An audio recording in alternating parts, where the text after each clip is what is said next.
हे दोस्तों, स्वागत है आप सभी को अपने channel teach club India channel पर। आज मैं क्लास 9 का मॉडल सेट 1 लेके आया हूँ जो कि साइंस का है। साइंस है क्लास 9 के लिए। देखिए यहाँ पर जो एग्ज़ाम होगा 2021-22 का है। 16 से 30 जून के बीच एग्ज़ाम होगा क्लास 9 का। तो इसी से रिलेटेड मैं क्वेश्चन मॉडल सेट लेके आया हूँ जो कि बहुत ही इंपॉर्टेंट है। इसमें से क्वेश्चन ज़रूर आएगा, तो आप इस वीडियो को गौर से देखिएगा। अगर आप हमारे चैनल पर न्यू है तो वीडियो को लाइक करके शेयर सब्सक्राइब जरूर कर दें। अपने दोस्तों को भी शेयर करें और चैनल को जरूर सब्सक्राइब करें। देखिए यहाँ पर क्लास 9 का है और यहाँ विषय विज्ञान है और 40 पूर्णांक है और समय जो मिलेगा आपका 1 घंटा 30 मिनट मिलेगा, 1.5 घंटा का। ओके, देखिए इसके क्वेश्चन की ओर बढ़ते हैं। मॉडल सेट 1 है, इसका पार्ट हिंदी का भी सेट 1 बन गया है और मैथ का भी सेट 1 बन गया है, तो आप उसको चेक कर सकते हैं डिस्क्रिप्शन या प्लेलिस्ट में। ओके, तो इसका लिंक मैं दे देता हूँ डिस्क्रिप्शन में। देखते हैं क्यों। देखिए यहाँ पर सेक्शन ए लिखा हुआ है और सेक्शन ए जो है यहाँ पर लिखा गया है क्या कि 5 प्रश्नों को उत्तर देना है। Answer any 5 question. ओके, देखिए पहला प्रश्न है ऊर्जा और शक्ति का एसआई मात्रक। देखिए मैं इसका ऊर्जा और शक्ति के एसआई मात्रक दिखाता हूँ। देखिए ऊर्जा के एसआई मात्रक होता है जूल और शक्ति का एसआई मात्रक होता है वाट। आपको क्लियरली दिख रहा होगा अच्छी तरह से। अगला प्रश्न है क्वेश्चन नंबर 2 कि किसी ध्वनि तरंग का तरंग दैर्ध्य तथा आवृत्ति उसके वेग से किस प्रकार संबंधित है। देखिए इसका आंसर है किसी ध्वनि तरंग की तरंग दैर्ध्य तथा आवृत्ति का वेग से निम्न प्रकार संबंधित है। जैसे कि तरंग का वेग बराबर होता है आवृत्ति गुना तरंग दैर्ध्य। मतलब कि तरंग का वेग को हम लोग लिख सकते हैं v बराबर क्या लिख सकते हैं, आवृत्ति को f से दर्शाते हैं, फ्रीक्वेंसी होता है, और तरंग दैर्ध्य को लेमडा। तो मतलब लिख सकते हैं कि v बराबर f गुना लेमडा। अगला प्रश्न है क्वेश्चन नंबर 3 H2O का आणविक द्रव्यमान का परिकलन करना है। देखिए H2O मतलब H कितना है, 2 ठो है, तो यहाँ पर देखिए 2 और H और O जो है वो यहाँ पर लिख दिया हूँ। देखिए H का जो द्रव्यमान होता है, हाइड्रोजन का द्रव्यमान होता है 1 होता है परमाणु द्रव्यमान, और ऑक्सीजन का परमाणु द्रव्यमान होता है 16। तो देखिए 2 गुना 1 करेंगे और यहाँ पर फिर 1 गुना 16 करेंगे। देखिए कितना आता है 2 + 16, तो बराबर आ जाएगा आपका 18 U। ये होगा आपका आंसर। अगला प्रश्न की ओर बढ़ते हैं क्वेश्चन नंबर 4। आपको दिख रहा होगा कि 1 मोल से आप क्या समझते हैं। देखिए इसका परिभाषा है कि मोल पदार्थ की वह मात्रा है जिसमें कणों की संख्या परमाणु, आयन, अणु या सूत्र इकाई कार्बन 12 के ठीक 12 ग्राम में विद्यमान परमाणुओं के बराबर होता है। ओके, तो अगला प्रश्न की ओर बढ़ते हैं। अगला प्रश्न है कि यहाँ देखिए 5वां नंबर प्रश्न है कि नाइट्रोजन स्थिरीकरण जीवाणु के द्वारा किया जाता है। किस जीवाणु के द्वारा किया जाता है, राइजोबियम। अगला प्रश्न क्वेश्चन नंबर 6 कि एड्स नामक बीमारी किस विषाणु के कारण होती है, तो HIV के कारण होता है। ओके, अगला प्रश्न क्वेश्चन नंबर 7 वायुमंडल में कितने प्रतिशत नाइट्रोजन गैस पाया जाता है। देखिए इसका आंसर है 78%, मतलब कि 78% नाइट्रोजन गैस पाए जाते हैं वायुमंडल में। देखिए यहाँ पर सेक्शन बी है, क्वेश्चन नंबर 8 से है सेक्शन बी, जो कि बहुत इंपॉर्टेंट है। देखिए 1 जूल को परिभाषित कीजिए, उस भौतिक राशि के नाम बताइए जिसका एसआई मात्रक जूल है। देखिए 1 जूल किसी वस्तु पर किए गए कार्य की वह मात्रा है जब 1 न्यूटन का बल की क्रिया रेखा की दिशा में 1 मीटर विस्थापित कर दे। और जूल जो होता है ऊर्जा के एसआई मात्रक है। आपको पता होगा, मैं पहले ही सवाल में बता दिया हूँ कि जूल जो है ऊर्जा का एसआई मात्रक है। अगला प्रश्न क्वेश्चन नंबर 9 कि किसी दिए गए हुए माध्यम में एक ध्वनि तरंग की आवृत्ति 220 हर्ट्ज तथा वेग 440 मीटर प्रति सेकंड है, तो इसकी तरंग दैर्ध्य की गणना कीजिए। देखिए आवृत्ति बराबर है 220 हर्ट्ज। ओके, और वेग बराबर दिया है आपका 440 मीटर प्रति सेकंड। तो लेमडा बराबर ज्ञात करना है, तरंग दैर्ध्य ज्ञात करना है। देखिए इसका सूत्र होता है यहाँ पर v बराबर लेमडा गुना v। देखिए तो यहाँ पर वेग दिया गया है, वेग का मान दिया गया है और आवृत्ति का मान दिया गया है, तो इस प्रकार से ज्ञात करेंगे 440 बराबर लेमडा गुना 220। तो जब इस तरफ लाएंगे इसको तो भागा में चल जाएगा, तो मतलब कि 440 बटा में 220। जब इसको से इसको भाग देंगे 2 बार में कट जाएगा, 2 बार में आपका हो जाए विभाजित। तो इसलिए लिख सकते हैं कि इस प्रकार ध्वनि तरंग की तरंगदैर्घ्य 2 मीटर है। ओके, आप इसको नोट कर ले, रट ले, याद कर ले। अगला प्रश्न क्वेश्चन नंबर 10, 46 ग्राम सोडियम परमाणु में कणों की संख्या ज्ञात करना है। देखिए, परमाणु की संख्या बराबर होता है दिया गया द्रव्यमान बटा मोलर द्रव्यमान गुना अवगाड्रो संख्या, अवगाद्रो संख्या होता है।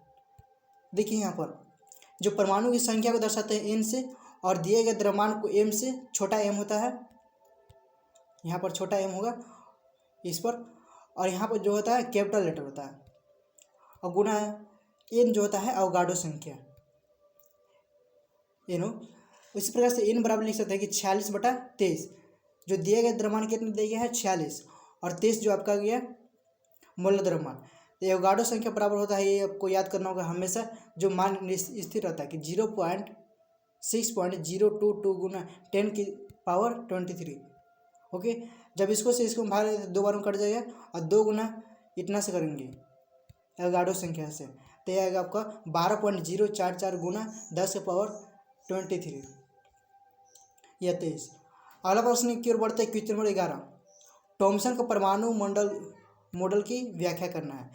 देखिए, इसका आंसर है कि सर जे थॉमसन के अनुसार परमाणु एक तरबूज की तरह था।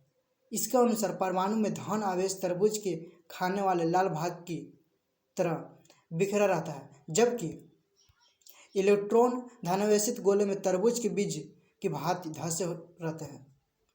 ये आपको समझ में आ गया होगा, आप इसको याद कर ले, नोट कर ले कॉपी में। अगला प्रश्न क्वेश्चन नंबर 12 कि 0.5 मोल ऑक्सीजन के अणु का द्रव्यमान क्या होगा। अणु का द्रव्यमान खोजना है। देखिए, ऑक्सीजन परमाणु वो का 1 मोल बराबर होता है 16 ग्राम। ऑक्सीजन परमाणुओं का 0.5 मोल बराबर होता है, इतना से गुना करेंगे, 16 गुना 0.5 बराबर आ जाएगा 8.0 ग्राम। ओके, अगला प्रश्न की ओर बढ़ते हैं, क्वेश्चन नंबर 13। क्वेश्चन नंबर 13 दिया गया है कि प्रतिरक्षीकरण क्या है। देखिए, प्रतिरक्षीकरण क्या है यहाँ पर समझेंगे। जब किसी वैक्सीन या टीके का उपयोग करके शरीर के अंदर सूक्ष्म जीवों को मारकर या उनके परिवेश पर रोक लगाते हैं, तो इससे शरीर की प्रतिरोधक क्षमता बढ़ जाती है। शरीर में रोगों से लड़ने की क्षमता का विकास करने के प्रतिरक्षीकरण कहते हैं। जब कोई चीज़ वैक्सीन लेते हैं हम लोग, कोरोना वायरस जैसे हुआ था, तो कोरोना के समय हम लोग वैक्सीन लिए थे, तो हमारे शरीर में जाकर मजबूती बनाया, जिसके कारण वो लड़ा, अंदर की बीमारी से लड़ने लगा। ओके, अगला प्रश्न की ओर बढ़ते हैं, क्वेश्चन नंबर 14, जल प्रदूषण के 3 कारण को बताना है। देखिए, जल प्रदूषण के निम्नलिखित कारण हो सकते हैं, जैसे कि पहला है जहाज़ों से होने वाला तेल रिसाव। दूसरा का कारण है कि मैदानी इलाकों में बहने वाली नदियों के पानी की गुणवत्ता में कमी। तीसरा का कारण है सामाजिक और धार्मिक रीति रिवाज, जैसे पानी में शव को बहाना, नहाने, कचरा फेंकने आदि डोड़ों में कर सकते हैं। सेक्शन सी की ओर बढ़ते हैं। देखिए, इसमें 15 में क्वेश्चन है कि किसी पेड़ की गतिज ऊर्जा को परिभाषित करना है और गतिज ऊर्जा के लिए व्यंजक प्राप्त कीजिए। देखिए, गतिज ऊर्जा क्या होता है कि गतिज ऊर्जा किसी पिंड की वह अतिरिक्त ऊर्जा है जो उसके रेखीय वेग अथवा कोणीय वेग अथवा दोनों के कारण होती है। इसका मान उस पिंड को विरामावस्था से उस वेग तक त्वरित करने में किए गए कार्य के बराबर होती है। जैसे कि गतिज ऊर्जा बराबर होता है 1/2 या हाफ mv²। ए मतलब होता है द्रव्यमान और v मतलब होता है वेग, जहाँ m वस्तु का द्रव्यमान और v वस्तु का एक समान वेग होता है।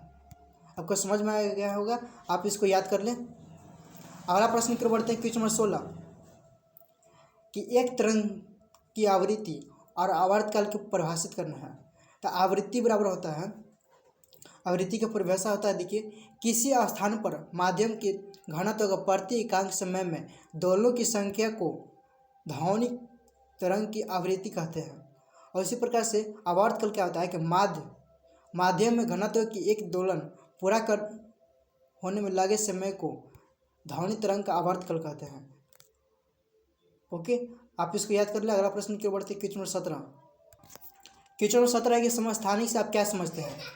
उदाहरण के साथ व्याख्या करना है, मतलब कि इसको परिभाषा भी देना है और उदाहरण भी देना है। देखिए, समस्थानिक होता है कि एक ही तत्व के ऐसे परमाणु जिनकी परमाणु संख्या तो समान हो परंतु द्रव्यमान संख्या भिन्न हो तो उन्हें समस्थानिक कहते हैं।